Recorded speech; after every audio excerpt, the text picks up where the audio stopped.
Hello, everyone, Rand here, working on the Ford Ranger here again. Had some issues here a couple of days ago. It's happened twice now. Been having issues starting the truck. Basically, the first time it happened here, went to start the truck, turned the key on, click, and then completely dead. And by completely dead, I mean deader than a doornail. Nothing, zero, zip, not a zilch. I mean, not even enough to turn the radio in the cab there on.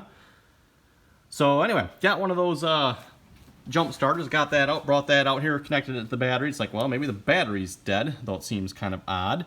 Tried that, again, still nothing. Well, actually, I shouldn't say nothing. It clicked then again. So, you know, kind of sounding like a dead battery, but definitely was not a dead battery. This battery's not dead, suffice to say that. Basically, what we've determined here, this happened at work, and a couple of the guys came out. We were all looking at it, trying to figure out what was going on. One of the guys like, well, try this. He held up on these wires here. So this one here, this one goes down to the starter, and these wires here are the main power wires. He tried holding up on those, started up just fine, like there was nothing wrong. And he's like, well, you probably got loose wires here, and I'll let me show that in here in a minute. But anyway, happened again, so it's happened twice now here within about a week's time period. Second time happened, just went in here, grabbed these, gave them all a yank, went, started the key, fired right up like nothing was wrong. And again, when this happens, it is completely dead. I mean, it's like there is zero volts in this battery. But that, of course, is not the case. So, yeah, looking at this here, like I was saying, the guy was thinking, well, maybe your wires are loose, but I don't know if you folks can tell that. I'm yanking on those. There ain't nothing loose about that. So I don't know if maybe a little corrosion in here. I don't see nothing. Maybe there's something wrong with this wire here. Again, I don't see nothing. This is this wire here, this black one, is the power from the battery here. Looking at this, the way it looks like it works here, it goes from the battery, goes up. This is the starter relay here. Power goes up to the starter relay, and then from the starter relay it branches out to, to all the different places it needs to go. The two red ones here are the ones I've added for the additional lights and additional plug in the plug sets in the cab there. So that's where these wires go. And you can see what all I've done here is I have added a additional nut on the outside here. This is the nut that holds these on. And like I said, you can see it's not. It is not loose there. I cannot budge that.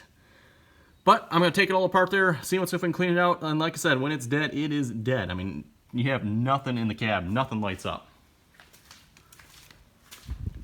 I mean, you don't even have... I mean, my radio is completely dead.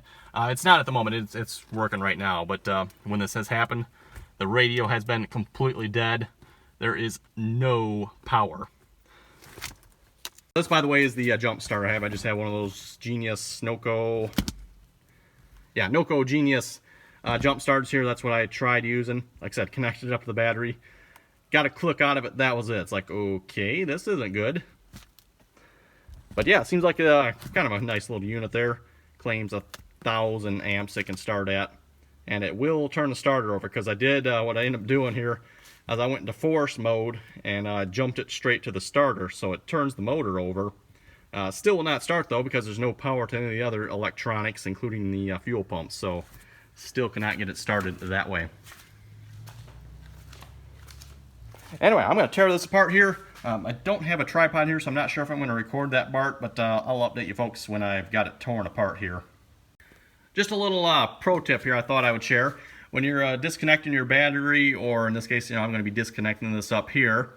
So start with your negative terminal, disconnect that first. That way when you're disconnecting your positive terminal and you accidentally, hit your frame with your wrench or something, disconnecting the positive terminal, nothing happens. As you can probably see, nothing happens. And of course, same thing, the neutral's already connected to your frame, so if you accidentally whack your frame with the neutral, negative, nothing happens anyway. So there we go, got that one off, and I'm going to take it off here next. Okay, everyone did a bunch of work here, shining everything up. Made a new cable here. This one's red. That's because it was the positive side, by the way. It's now red.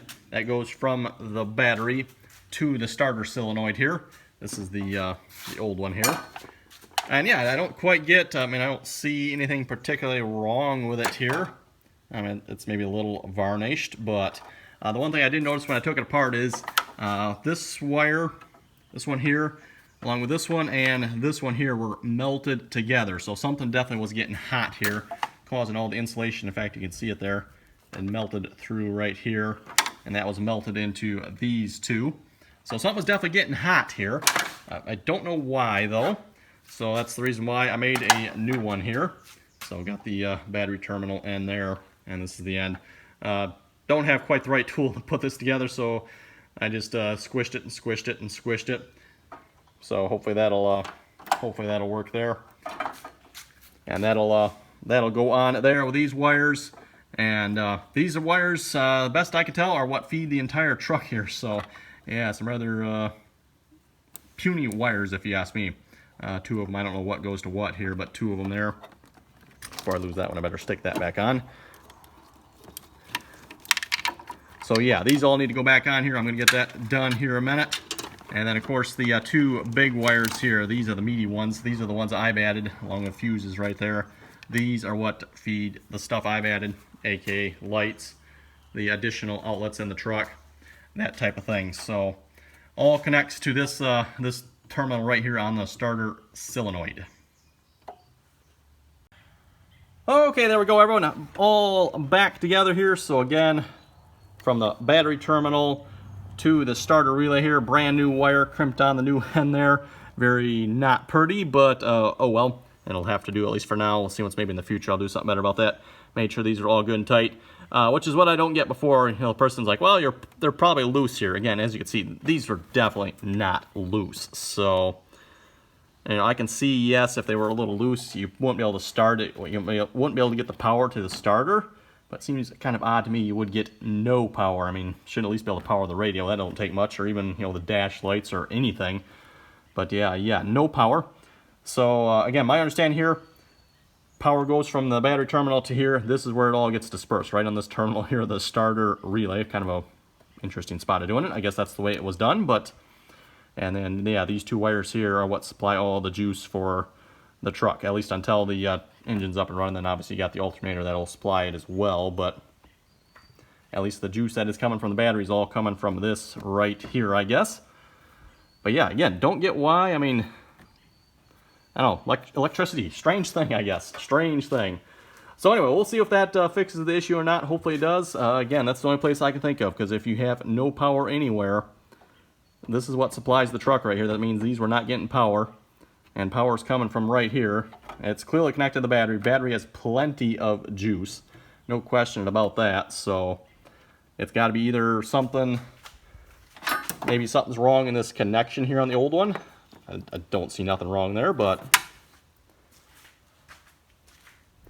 anyway, on that note, folks, I think we're going to wrap up this video here. Like I said, we'll see if this fixes the problem. Comments or questions, be sure to leave them below. And as always, thanks for watching, and until next time.